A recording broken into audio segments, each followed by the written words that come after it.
many roads must a man walk down before you call him a man? How many seas must the white dove sail before she sleeps in the sand? How many times must the cannonballs fly before they're forever banned? The answer, my friend, is blowing in the wind. The answer is blowing in the wind.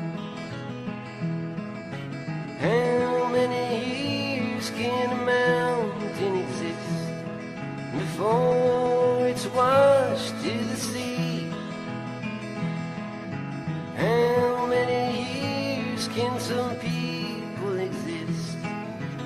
Boa noite, para quem não me conhece, eu sou o professor Luiz Felipe e me pediram para que eu falasse um pouquinho sobre a energia eólica, né, que é uma das energias que a gente tem hoje, classificadas como uma fonte de geração de energia renovável, exemplo da geração de energia solar, geração de energia a partir de biomassa, biodigestores, dentre outras. Acho que primeiro é importante, né, dizer que, apesar de ter essa classificação de energia limpa, não há nenhuma forma de geração de energia que seja efetivamente limpa, né? A própria energia eólica, se você pensar naquelas turbinas eólicas enormes, né? Então você precisa construir aquilo de aço, de cobre para cabeamentos, para cobre no progerador, né? E uma série de outros materiais, né, que para serem feitos você precisou extrair isso da natureza. Então existe sim um impacto ambiental e acho que a gente tem que buscar reduzir esse impacto, mas é impossível ter um impacto zero, né? Mas ela é limpa no sentido de que a geração de energia a partir de parques eólicos, né, a geração de energia não emite poluição. A geração de energia não emite gases de efeito estufa, por exemplo, né, como uma termoelétrica, movida a carvão, por exemplo. Apesar de ter um tipo de poluição, que é a poluição visual. Mas é uma fonte de geração de energia que vem crescendo muito no país. Há países aí hoje no mundo que já se destacam, como a Dinamarca, que já tem cerca de 41% da sua matriz energética, né, constituída por parques eólicos. Você tem outros países como Portugal, Irlanda, Espanha, que tem uma matriz energética eólica correspondente a aproximadamente 20%, né, de sua matriz energética total. E, bom, nos demais países do mundo, infelizmente, isso está numa taxa abaixo dos 10%. Né? O Brasil não fica fora disso, apesar do Brasil vir apresentando um crescimento nos investimentos na geração de energia eólica. Em 2011 o Brasil tinha 70 parques eólicos, esse número hoje chega a 316, então houve um crescimento. De 2015 para 2016, por exemplo, houve um crescimento na ordem de 60% na geração de energia eólica, então a gente vê que é uma taxa de crescimento bastante expressiva, né? Mas apesar desse crescimento bastante expressivo, né, o Brasil, né, hoje, ele tem contratado, em termos de geração de energia eólica, equivalente a uma Itaipu, ou seja, uma usina hidrelétrica, apesar de ser as maiores que a gente tem no mundo, mas é o equivalente a uma usina hidrelétrica. E desse potencial contratado, hoje a gente tem aproximadamente 50% que realmente já está instalado e gerando energia, né? O que representa para a matriz energética brasileira apenas cerca de 5%, né, da geração de energia que o país necessita. Desses 5% se destaca-se o Nordeste, né, O Nordeste tem uma geografia, um clima que favorece esse tipo de geração, né? Tem muitos ventos e tal. E é a região que mais vem crescendo com relação à energia eólica também no país. Estima-se que até 2024, essa é uma estimativa, né, do Ministério de Minas e Energia, o Nordeste vai ter aí cerca de 20 gigawatts instalados, né, em parques eólicos, e isso vai corresponder a mais ou menos 45% da geração de energia do Nordeste, né? Essa é a expectativa. Então vamos torcer para que essa expectativa se concretize, né, e o Brasil consiga aí reverter o seu cenário, né? O Brasil teve um retrocesso com relação ao uso de energia limpa e renovável, né? Que hoje o Brasil voltou a usar mais termoelétricas, né? Cerca de 30% da matriz energética no Brasil hoje é de termoelétricas, né? Então espero que com esses investimentos na eólica, aí, por exemplo, a gente consiga reverter esse quadro.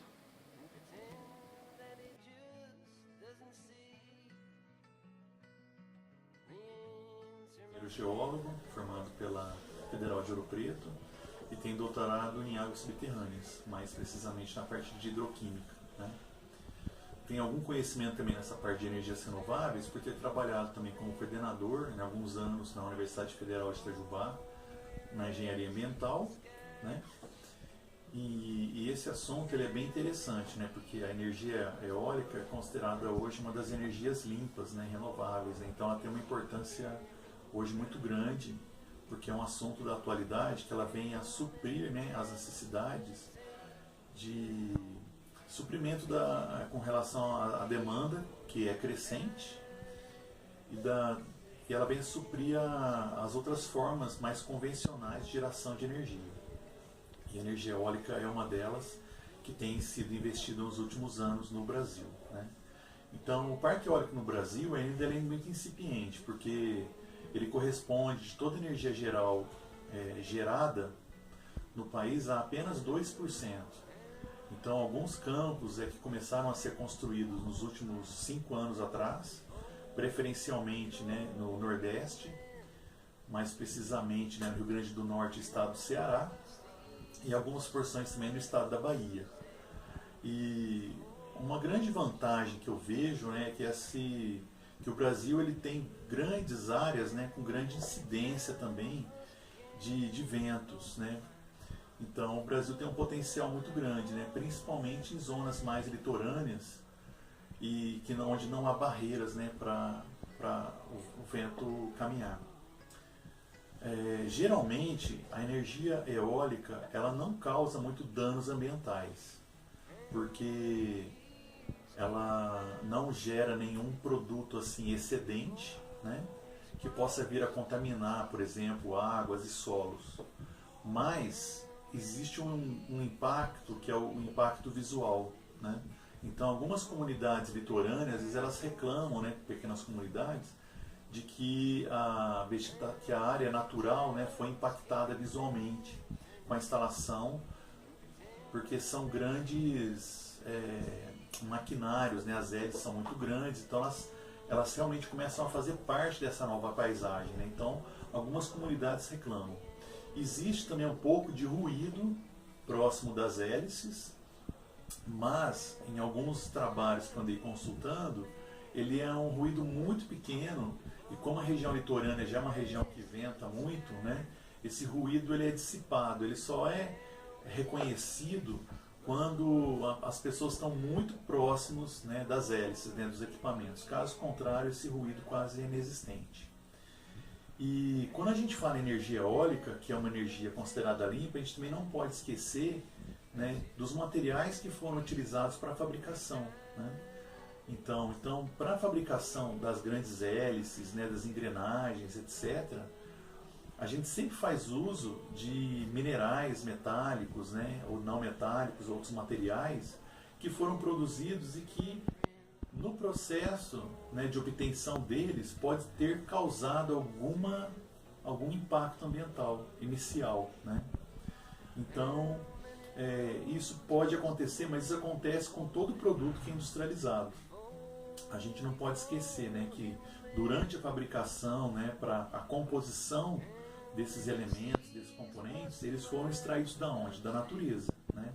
Principalmente através da mineração. Então, como toda mineração ela causa problemas ambientais, então no início, né, da fabricação, com certeza eles trouxeram algum impacto, né, que às vezes a gente não considera. Agora, depois de instalados, os impactos ambientais eles são mínimos ou são quase ausentes. Por isso que a energia eólica é considerada uma energia limpa, né? O custo ainda é um custo relativamente alto, né, para a fabricação, e eles têm buscado agora a redução de custos para tornar essa forma de energia mais viável, né? Então, acredito que a partir do momento que houver uma maior concorrência entre os fornecedores, né, e que a gente conseguir também obter tecnologia própria também, né, mais disseminada no país, eu acredito que o custo vai melhorar consideravelmente. E uma outra coisa que eu não comentei, mas que é importante a gente considerar, que uma das desvantagens é que nem sempre a gente consegue instalar em qualquer lugar do território brasileiro. Então tem que ter regiões com grande incidência de ventos, com intensidade, com constância de ventos. Então a gente sabe que no Brasil a gente tem algumas regiões, né, que durante o ano se venta, em outras épocas, outros meses, você quase não tem vento, não tem energia suficiente para girar, né, as hélices, e esses fatores têm que ser considerados. Então, no Brasil, as áreas mais propícias, né, são realmente o Nordeste e as áreas litorâneas, e áreas que você não tem a presença de grandes serras, né, que são barreiras naturais para a ação do vento. Então, tirando isso, o Brasil tem um potencial grande, né, porque é um país ainda que não é densamente populoso, que a gente tem muita área exposta, natural, onde a gente pode instalar os parques eólicos. E por outro lado, que eu falei sobre o impacto ambiental, que às vezes é negativo, o turismo hoje tem se aproveitado também desses parques eólicos, né, como área turística também. Então, é olhando com outros olhos, né? Então, ele é um atrativo turístico atual. Então, muitas vezes o impacto visual, né, ele deixa até de existir, ele acaba sendo uma maneira de agregar também economicamente uma outra atividade, que seria a atividade turística.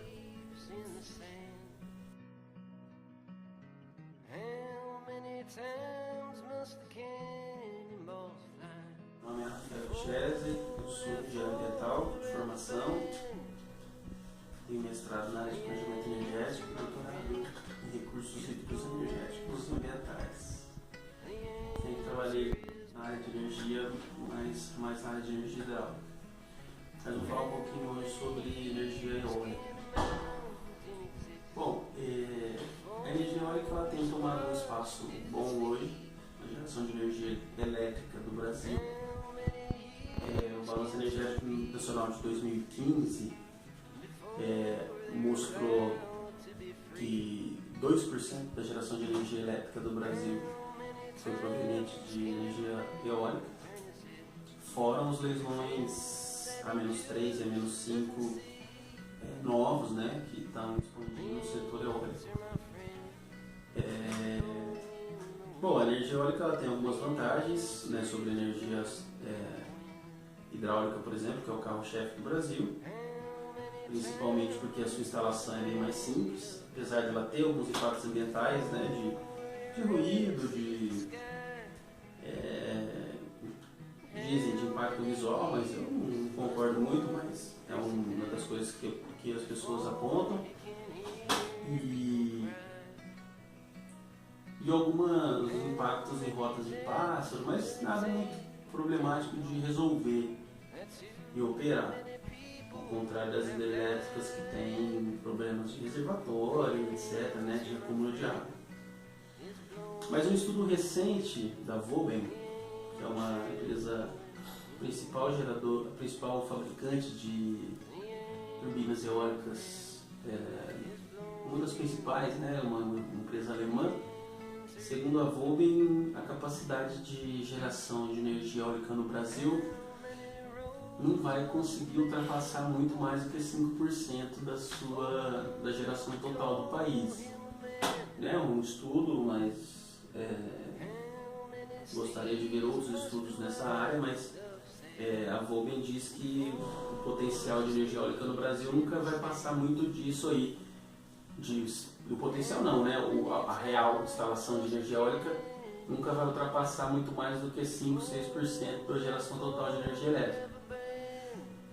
Então, na verdade, ela tem essa deficiência que o Brasil nunca vai conseguir suprir toda a sua geração de energia com eólica. E nem ser a energia majoritária. Porque não tem tantas regiões favoráveis assim, né? As regiões mais favoráveis hoje à geração de energia eólica são as regiões do Nordeste, né? Ceará, Rio Grande do Norte e algumas outras cidades do Nordeste que tem bastante usina. O sul do Brasil tem algumas. O estado de São Paulo, pelo que eu lembro do mapa que foi feito de áreas com tendências, né, à produção de energia eólica, a cidade de Botucatu, em São Paulo, era uma cidade que apontava um bom potencial, e algumas outras cidades, né, do Brasil que tem esse potencial de geração de energia eólica. Mas, assim, de qualquer forma, é uma energia interessante, uma forma alternativa de geração de energia. Só que, assim, eu acho que ela é um pouco limitada em termos do potencial dela de um dia, por exemplo, querer atender o país inteiro. Isso eu acho que, mesmo no longo prazo, é impossível. Isso é uma opinião, né? Não sei até onde, de algumas coisas que eu tenho lido aí.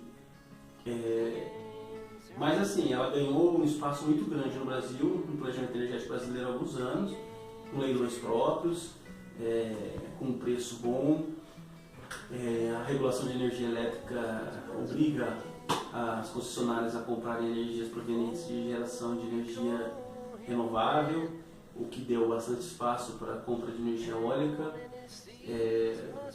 Ela, nessa corrida aí tecnológica, ela chegou na frente da solar no Brasil, então ela tem um espaço hoje muito maior do que a solar, tem 2% da geração de energia no Brasil, né? Que o total de energia aí, mais ou menos 550 terawatts-hora de energia que foi gerado em 2015, 2% disso é um número significativo. Então nessa corrida ela chegou primeiro aí e ela tem um espaço hoje, ela tem leilões próprios, um preço bom, já está em um preço competitivo, né?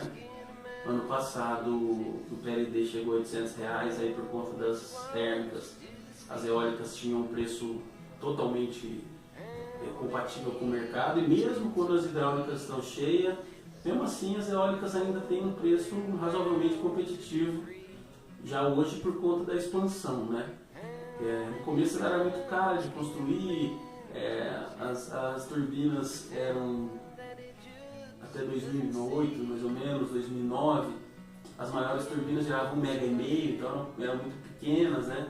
Hoje já tem turbinas com potencial maior e a tecnologia vai se desenvolvendo e vai ficando cada vez mais fácil. Então acho que mesmo esse cálculo da Vogel de 5% ele pode mudar, porque eu acho que a tecnologia pode evoluir aí e fazer com que ela ganhe um espaço no Brasil, mas mesmo assim acho que ela nunca vai ser suficiente nem para ser maioritária no Brasil.